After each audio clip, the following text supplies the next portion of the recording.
आज देखेंगे हम इकाई 7 पी ब्लॉक के तत्व, पी ब्लॉक एलिमेंट।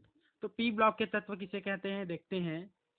आवर्त सारणी में समूह 15 से 18 तक के तत्व, आवर्त सारणी में समूह 15 से 18 तक के तत्व पी ब्लॉक के तत्व कहलाते हैं। अब इन्हें पी ब्लॉक के तत्व क्यों कहते हैं? क्योंकि इनका अंतिम इलेक्ट्रॉन पी ऑर्बिटल में प्रवेश करता है। ठीक है, समूह 15 से 18 तक के तत्वों को पी ब्लॉक के तत्व कहते हैं।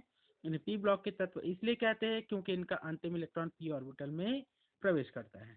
ठीक, अब बोल रहा है इसी में समूह 13 से 17 तक के तत्वों के बाह्यतम कोश के पी उपकोश में 1 से 5 इलेक्ट्रॉन होते हैं। समूह 13 से 17 तक के तत्वों के बाह्यतम कोश में पी उपकोश में 1 से 5 इलेक्ट्रॉन होते हैं। ठीक, परंतु जो समूह 18 के तत्व हैं उनके अंतिम पी ऑर्बिटल में 6 इलेक्ट्रॉन प्रवेश करता है, जिसके कारण इसमें पूरी तरह से इलेक्ट्रॉन भरे हुए होने के कारण ये स्थायी होता है। यहाँ पर देखते हैं हीलियम को छोड़कर, क्योंकि हीलियम का परमाणु क्रमांक 2 होता है तो इसके फर्स्ट एटम में ही 2 होता है, इसमें पी ऑर्बिटल नहीं होता है। छोड़कर समूह 18 के तत्वों के बाह्यतम कोश में 6 इलेक्ट्रॉन होते हैं और पी ब्लॉक के तत्वों के बाह्यतम कोश का सामान्य इलेक्ट्रॉनिक विन्यास NH2 Np126 होता है। ये पूरा पी ब्लॉक के तत्व कहलाएंगे। ठीक, एस में अधिकतम 2 जाता है, पी में 6 तो न्यूनतम 1। बोल रहा है कि पी ब्लॉक के तत्वों का समानता इलेक्ट्रॉनिक विन्यास NH2 Np126 होता है और समूह 15 के तत्वों को नाइट्रोजन परिवार कहते हैं। ठीक, आगे आते हैं। समूह 15 के तत्व नाइट्रोजन परिवार जो पी ब्लॉक के तत्वों का पहला वर्ग है। तो दीर्घ आवर्त सारणी या आधुनिक आवर्त सारणी के 15वां समूह में 5 तत्व है, नाइट्रोजन, फास्फोरस, आर्सेनिक, एंटीमनी और भीष्मत। ठीक है, नाइट्रोजन, फास्फोरस, आर्सेनिक, एंटीमनी और भीष्मत, ये सभी तत्व नाइट्रोजन परिवार के तत्व कहलाते हैं। क्यों नाइट्रोजन परिवार के तत्व कहलाते हैं? क्योंकि इसके ऊपर में, सबसे ऊपर में नाइट्रोजन स्थित होता है। देखिए, नाइट्रोजन, फास्फोरस, आर्सेनिक, एंटीमनी और भीष्मत, सबसे ऊपर में क्या है? नाइट्रोजन। इस कारण पूरा इसको नाइट्रोजन परिवार के तत्व कहते हैं।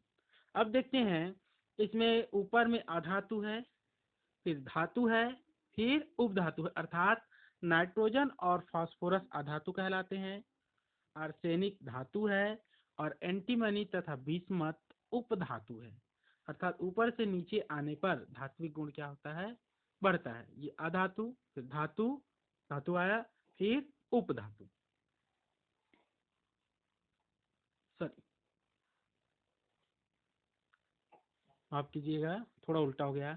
इसमें नाइट्रोजन एवं फास्फोरस अधातु है, आर्सेनिक और एंटीमनी उपधातु है और भीष्मत जो है वो धातु है। ये मिस्टेक हो गया था, इसीलिए बोला कि ऊपर से नीचे आने पर धात्विक गुण बढ़ता है। ठीक, ऊपर अधातु नाइट्रोजन फास्फोरस, फिर आर्सेनिक एंटीमनी उपधातु और भीष्मत जो है वो धातु होता है। अब इसके प्राप्ति स्थान देखते हैं, कुछ और दिया हुआ है। इन तत्वों को निकोजन्स भी कहते हैं। ठीक है, यह नाम ग्रीक शब्द नोमगस से उत्पन्न हुआ है जिसका अर्थ सफोकेशन है, अतः निकोजन्स का अर्थ दम घुटने वाला है। इन तत्वों के यौगिकों को निकोनाइड्स कहते हैं, ध्यान रखिएगा। समूह 15 के तत्वों को निकोजन्स कहते हैं और इनके ऑक्साइड को या यौगिकों को निकोनाइड्स कहते हैं। अब प्रकृति में नाइट्रोजन के अतिरिक्त सभी तत्व संयुक्त अवस्था में पाए जाते हैं। नाइट्रोजन गैस है, द्विपरमाणुक रूप में रहता है। ठीक है, यह वायुमंडल में 78% आयतानुसार उपस्थित होता है। संयुक्त अवस्था में यह ammonia, ammonium nitride, sodium nitride, Chile saltpetre, sodium nitride तथा नाइटर, पोटेशियम नाइट्रेट के रूप में पाया जाता है। यह प्रोटीन, अमीनो अम्ल, न्यूक्लिक अम्ल का एक मुख्य अवयव है और जीवधारियों के वंशानुवली प्रभाव को नियंत्रित एवं विकास को नियमित करता है, क्योंकि यह जो है कोशिका के केंद्रक में उपस्थित जो DNA एंड RNA होता है उसका नाइट्रोजनी क्षार का निर्माण करता है।